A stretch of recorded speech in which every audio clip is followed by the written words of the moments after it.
Good morning. Happy Friday. You know, as we head towards Lent, we keep hearing scriptures and messages in church that are helping us prepare for the Lenten journey. And one of those was this past Sunday when Pastor Lisa talked about miracles. And the miracle she gave in the beginning of her sermon was about this woman who was really hungry, and she just had a little tiny bit of oil and just a little bit of flour. And when she started to make something for herself and her family to eat, the flour and the oil never ran out, so she had plenty to eat. And this was a miracle. And I think sometimes we just sit there in church and we kind of tap our heads going, well, that's interesting. I mean, good for her. That's a miracle of the past. And those are Bible stories. Those are Bible miracles. And we just go on with our day. And then there's times we hear another miracle that's like that about the loaves and the fishes, one that we hear very often, where all of those people were sitting there listening to Jesus and they passed the baskets of the fish and the bread and it never runs out. And we might go, how in the world did they have enough in those few baskets for all of those people? But again, we just go, oh, well, that was a Bible miracle from back then, so that's pretty cool. So I have this own story of that happened to me that I would like to share.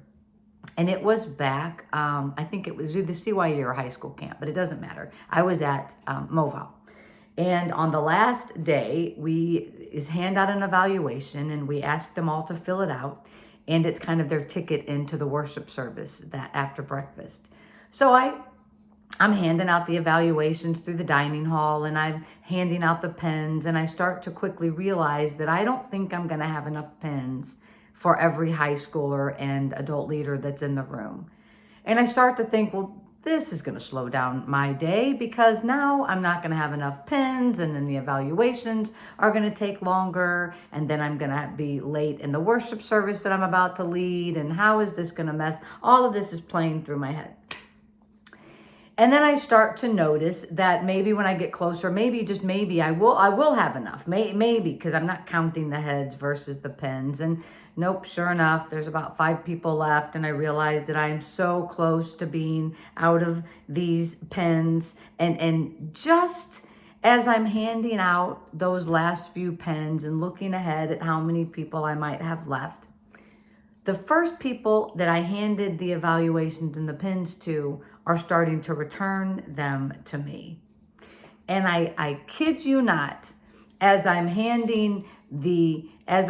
about to get to the very last person, this person comes up, hands me back a pen when my tub is completely empty, and I go, thank you. And I hand that pen to that person, and everybody had a pen, and it was my very own loaves and fishes story. My very own miracle. Now, corny, maybe, but I didn't run out of pens when I thought that I was going to. So that makes me think.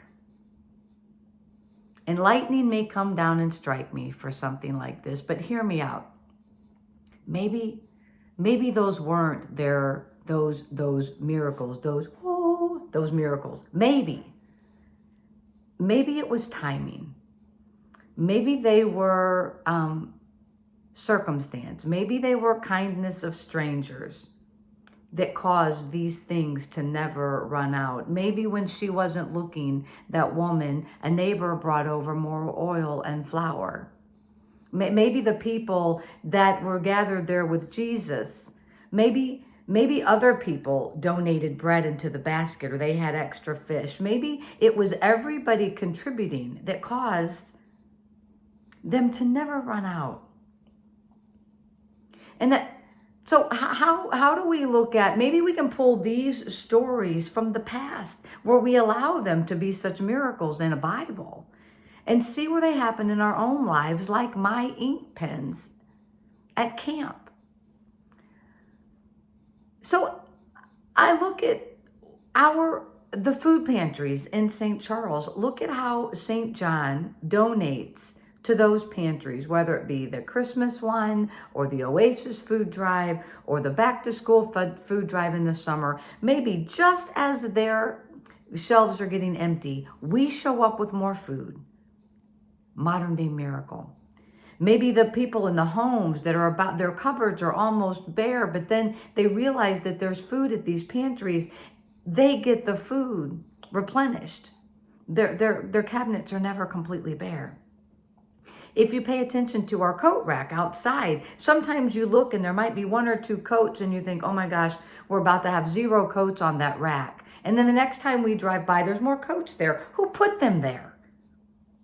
Modern day miracles of replenishment. So